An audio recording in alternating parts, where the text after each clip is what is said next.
Илнар Хаҗиев шигыре татарлык.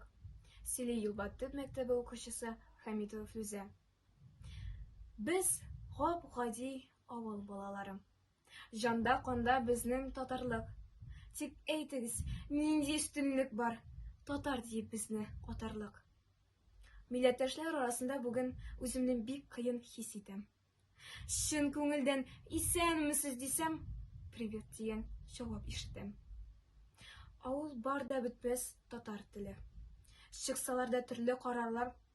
Курыкмыйча, горурланып әйтәм, көчле милләт, без бит татарлар. Ятланылган Тукай шигырьләре. Онытылмый еллар үтсә дә. Татар булган, татар хәзер исән. Без татарбыз килер көнгә дә. Горыф-гадәт саклап, намус белән гомер иткән әби-бабалар. Татарлыкның данын төшерергә хакыбыз юк безнең, татарлар.